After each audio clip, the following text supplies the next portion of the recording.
विज्ञान है। यज्ञ के पीछे का विज्ञान ये कहता है कि यदि बाहर वातावरण नकारात्मक हो जाए तो उसकी शुद्धि के लिए, उसके परिशोधन के लिए, उसके प्यूरिफिकेशन के लिए भारतीय संस्कृति में यज्ञ की परंपरा रही। मनुष्य शरीर से निकलती रहने वाली गंदगी के कारण वायुमंडल प्रदूषित होता रहता है, उसकी शुद्धि यज्ञ से होती है। हम मनुष्य शरीर धारण करने के बाद अपने पूरे जीवन काल में जितनी गंदगी पैदा करते हैं, यदि हम निरंतर यज्ञ के माध्यम से उतनी ही सुगंधि पैदा करें तो वायु तत्व जो प्रदूषित होता है, उस प्रदूषण के अपराध से, उसके ऋण से हम मुक्त हो सकते हैं। यज्ञ में जिन मंत्रों का उच्चारण किया जाता है उनकी शक्ति असंख्य गुनी होकर संसार में फैल जाती है और उसका लाभ सारे विश्व को प्राप्त होता है।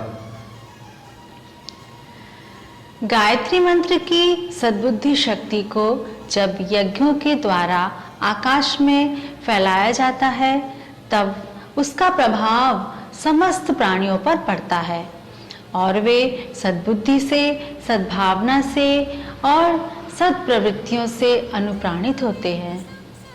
यज्ञ द्वारा विश्वव्यापी पंच तत्वों की, तन्मात्रों की तथा दिव्य शक्तियों की परिपुष्टि होती है। इसके क्षीण हो जाने पर दुखदायी असुरता संसार में बढ़ जाती है और मनुष्यों को नाना प्रकार के त्रास सहने पड़ते हैं। देवताओं का, सूक्ष्म जगत के देव तत्वों का भोजन यज्ञ है। जब उन्हें अपना आहार समुचित मात्रा में मिलता रहता है तो वे परिपुष्ट रहते हैं और असुरता को, दुख दारिद्र्य को दबाए रहते हैं। यज्ञ की उष्मा मनुष्य के अंतःकरण पर देवत्व की छाप डालती है। जहाँ यज्ञ होते हैं वहाँ की भूमि एवं प्रदेश सुसंस्कारों की छाप अपने अंदर धारण कर लेता है और वहाँ जाने वालों पर भी दीर्घ काल तक प्रभाव डालता रहता है। प्राचीन काल में तीर्थ वहीं बने हैं जहाँ बड़े बड़े यज्ञ हुए थे। यज्ञ का भावार्थ है परमार्थ और उदार कृत्य। हवन के द्वारा देवताओं की स्तुति करना यह यज्ञ है। दूसरे शब्दों में ईश्वरीय दिव्य शक्तियों की उपासना, आराधना, उनकी समीपता और उनकी संगति, यह यज्ञ है। यही यज्ञ की प्रक्रिया है। और अगर दूसरे शब्दों में कहें व्यवहारिक तौर पर, अपने से बड़ों का सम्मान, अपने से बराबर वालों के साथ मैत्री और अपने से छोटे और कमजोर लोगों की सहयोग और उनको दान करना, यही यज्ञ है। अपनी थोड़ी सी वस्तु को सूक्ष्म वायु रूप बनाकर उन्हें समस्त जड़ चेतन प्राणियों को बिना किसी अपने पराये मित्र शत्रु का भेद किए सांस द्वारा इस प्रकार गुप्त दान के रूप में खिला देना कि उन्हें पता भी न चले कि किस दानी ने हमें इतना पौष्टिक तत्व खिला दिया, सचमुच एक श्रेष्ठ ब्रह्मभोज का पुण्य प्राप्त करना है। कम खर्च में बहुत अधिक पुण्य प्राप्त करने का यज्ञ एक सर्वोत्तम उपाय है। यज्ञ पिता हैं सुर संस्कृत के, यज्ञ सृष्टि के निर्माता हैं, इसीलिए हर संस्कार में आवश्यक समझा जाता है। इज्यन्ते भगवते सर्वस्वं येन वाये यज्ञः, अर्थात भगवान को आत्मसमर्पण करने की क्रिया ही यज्ञ है। ऋषि मुनियों ने इस यज्ञ को संसार चक्र की धुरी कहा है। गायत्री मंत्र की सद्बुद्धि शक्ति को जब यज्ञों के द्वारा आकाश में फैलाया जाता है तो उसका प्रभाव समस्त प्राणियों पर पड़ता है और वे सद्बुद्धि से, सद्भावना से और सत्प्रवृत्तियों से अनुप्राणित होते हैं। यूं यज्ञ सभी अच्छे होते हैं, पर पृथक पृथक यज्ञों के उद्देश्य और परिणाम भिन्न भिन्न हैं। वर्षा के अभाव को दूर करने के लिए विष्णु यज्ञ, विलासिता त्यागने, भक्ति भाव बढ़ाने के लिए रुद्र यज्ञ, बीमारियों को रोकने के लिए मृत्युंजय यज्ञ और युद्ध के समय, लड़ाइयों के समय जनता में जोश भरने के लिए चंडी यज्ञ कराए जाते हैं। अग्निहोत्र। यजुर्वेद में अग्निहोत्र के महत्व की चर्चा की गई है। अग्निहोत्र को यज्ञ का प्रथम अवतार कहा जाता है। स्वयं ईश्वर ने वेदों में अग्निहोत्र करने की आज्ञा दी है। अग्निहोत्र से वायु एवं जल शुद्ध होते हैं। साथ ही अग्निहोत्र करने वाला व्यक्ति विभिन्न प्रकार के रोगों से बचा रहता है तथा दीर्घायु को प्राप्त होता है। यज्ञ को भारतीय संस्कृति का जनक माना गया है। यज्ञ जब तक है तभी तक ये सृष्टि है। वर्तमान समय में जो लोग अज्ञान एवं अभाव के कारण यज्ञ नहीं कर पा रहे हैं, परम पूज्य गुरुदेव ने उनके लिए दीप यज्ञ करने का निर्देश दिया है। बहुत ही कम संसाधनों में, छोटे से स्थान में भी कम समय में भावपूर्वक दीप यज्ञ किया जा सकता है। 5 दीपक प्रज्वलित कर, दोनों हाथ की अंजलि बनाकर उज्जवल भविष्य की प्रार्थना करते हुए समाज एवं विश्व के कल्याण के लिए दी गई आहुतियां सर्वश्रेष्ठ मानी जाती हैं। दीप यज्ञ भाव प्रधान है। कम समय में, कम संसाधनों में भी बड़े ही भाव से दीप यज्ञ किया जाए तो साथियों, यज्ञ से भी ज्यादा लाभ इससे प्राप्त होता है। इसलिए हम सभी दीप यज्ञ अवश्य करें। सूक्ष्म यज्ञ, यह यज्ञ कुंड देसी गाय के गोबर, देसी घी, देसी कपूर तथा विभिन्न औषधियों से मिलकर बनाया जाता है। इस यज्ञ को कम समय में, कम खर्च में तथा कम साधन सामग्रियों का उपयोग करके संपूर्ण यज्ञ के लाभ प्राप्त किए जा सकते हैं। इस यज्ञ के निकट 10 मिनट बैठकर प्राणायाम करने मात्र से ही विभिन्न प्रकार की शारीरिक तथा मानसिक रोगों से मुक्ति पाई जा सकती है। यज्ञ के बारे में कहा गया है, पीड़ित मानवता की सेवा ही वास्तविक और सच्चा यज्ञ है। कहा भी गया है, होता है सारे विश्व का कल्याण यज्ञ से, जल्दी प्रसन्न होते हैं भगवान यज्ञ से। भगवत गीता के 3 अध्याय के 11वें श्लोक में भगवान श्री कृष्ण ने प्रजापति ब्रह्मा के वचनों का उदाहरण देते हुए कहा है, देवान् भावयतानेन ते देवा भावयन्तु वः परस्परं भावयन्तः श्रेयः परमवाप्स्यथ। अर्थात, हे मनुष्यों, तुम लोग इस यज्ञ के द्वारा देवताओं को उन्नत करो और देवता तुम लोगों को उन्नत करें। इस प्रकार निस्वार्थ भाव से एक दूसरे को उन्नत करते हुए तुम लोग परम कल्याण को प्राप्त हो जाओगे। इसलिए हम सभी को अपने जीवन में नित्य यज्ञ को प्रधानता देनी चाहिए। निश्चित रूप से हम सभी का कल्याण इसी में निहित है। हिंदू धर्म का प्रत्येक शुभ कर्म, जैसे प्रत्येक त्योहार, प्रत्येक पर्व, प्रत्येक संस्कार यज्ञ से जुड़ा हुआ है, यज्ञ से बंधा हुआ है। यज्ञ भारतीय संस्कृति का पिता है। यज्ञ भारत की प्राचीनतम एवं सर्वमान्य उपासना है। यज्ञ में जिन मंत्रों का उच्चारण किया जाता है, उनकी शक्ति असंख्य गुनी होकर के सारे विश्व में फैल जाती है और उस शक्ति का लाभ पूरे संसार को प्राप्त होता है। भगवान श्री कृष्ण गीता में कहते हैं, संपूर्ण प्राणी अन्न से उत्पन्न होते हैं। अन्न की उत्पत्ति वृष्टि से होती है, वृष्टि यज्ञ से होती है और यज्ञ विहित कर्मों से उत्पन्न होने वाला है। बहुत से लोग डरते हैं कि यज्ञ जैसे कार्यों में प्रयोग किया जाने वाला घृत आदि जो दग्ध कर दिया जाता है, यदि वह किसी जरूरतमंद व्यक्ति को दे दिया जाए तो उसकी सहायता हो सकती है, उसे व्यर्थ क्यों जला दिया जाए। परंतु ऐसी बात कहने वाले लोग अज्ञानतावश इस तरह की बात कहते हैं।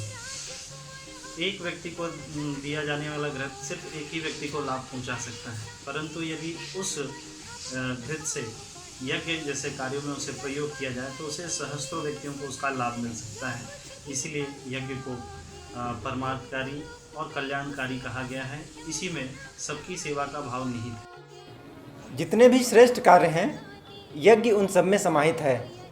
किसी भूखे को खाना खिलाना, प्यासे को पानी पिलाना, किसी अशिक्षित को शिक्षित करना, बंजर धरती को हरा भरा बनाना, प्रकृति की सफाई करना, किसी ठंड से ठिठुरते को गर्म कपड़े उपलब्ध करा देना, किसी भी की पीड़ा में सहायता करना, ये सभी यज्ञ के भाव को समाहित किए हुए हैं। यज्ञ की ऊष्मा मनुष्य के अंतःकरण पर देवत्व की छाप डालती है।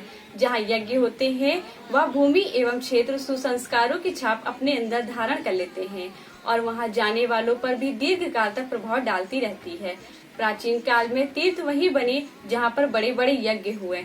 जिन घरों में, जिन स्थानों में यज्ञ होते वे भी एक प्रकार के तीर्थ ही बन जाता है।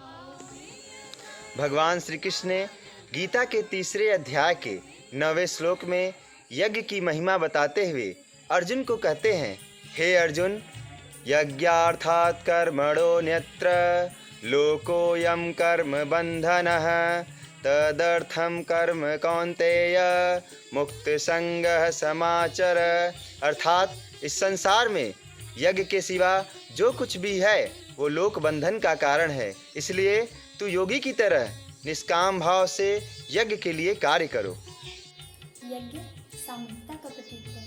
अन्य उपासनाएं एवं धर्म प्रक्रियाएं ऐसी है जो अकेले ही संपन्न की जा सकती हैं, परंतु यज्ञ ऐसा कार्य है जिसमें अधिक जनता की आवश्यकता होती है। होली इत्यादि बड़े यज्ञ तो सदैव ही सामूहिकता के साथ संपन्न किए जाते हैं।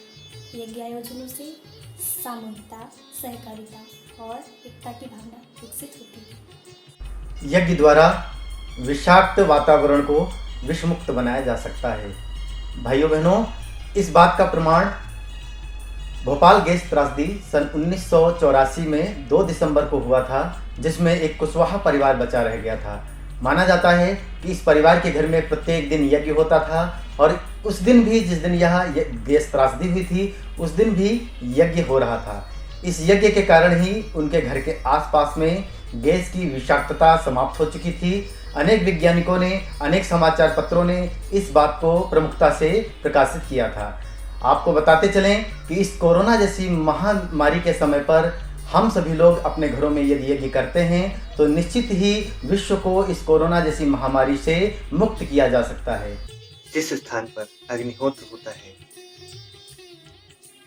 वहाँ अग्निहोत्र पात्र का रंग कंपन बना रहता है, जिससे वहाँ की वनस्पतियों, पेड़ पौधों को पोषक तत्वों की वजह से प्रफुल्लता व हरे भरे रहते हैं और खाद तथा कीटनाशकों के दुष्परिणामों को ये रोकता है। दोस्तों, यज्ञ एक विशुद्ध आध्यात्मिक वैज्ञानिक प्रयोग है।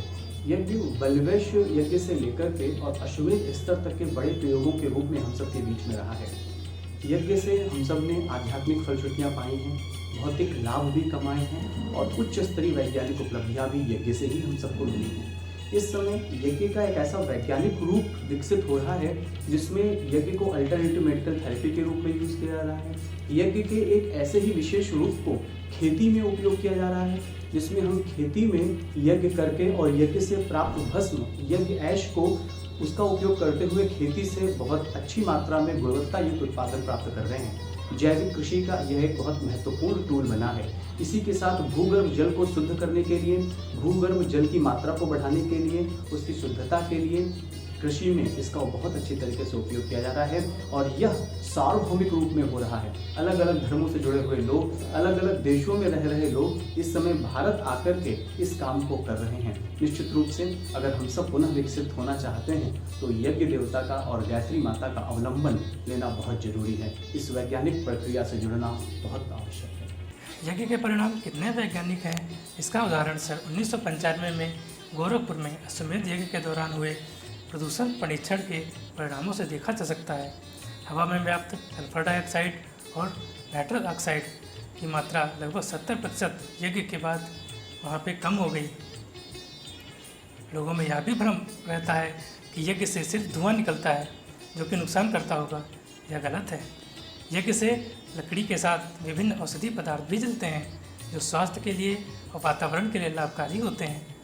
यज्ञ में प्रयुक्त आम की लकड़ी से निकले धुएं को डिजिटल डिवाइस के द्वारा मापने पर यह पता चला कि उसमें जहरीली कार्बन मोनोऑक्साइड की मात्रा नगण्य थी। यज्ञ के वैज्ञानिक महत्व तो दूसरों को बताना चाहिए कि क्यों हमारी संस्कृति सिर्फ संस्कारी ही नहीं, साइंसकारी भी है। यज्ञ से लाभ और उसके जो भी परिणाम आ रहे हैं उससे संबंधित लगभग 500 से ज़्यादा रिसर्च पेपर देव संस्कृति विश्वविद्यालय और ब्रह्मवर्चस्व शोध संस्थान में अभी तक तैयार किए जा चुके हैं। You know, on this Sunday, 31st May, the million of people all over the world will be together at the same time to pray by yajna for best health and freedom of this virus for all at this crucial time and for the corona epidemic. आओ यज्ञ कर्म अपनाएं, यज्ञ पिता को शीश नवाएं, घर घर में यह ज्योत जलाएं, जन जन में यह बात बताएं। यही आज की क्रांति महान, इससे मानव का उत्थान, सारे जग के जीवन प्राण यज्ञ पिता है श्री भगवान, यज्ञ पिता है श्री भगवान। यज्ञ का अर्थ है देव पूजा, दान, संगतिकरण।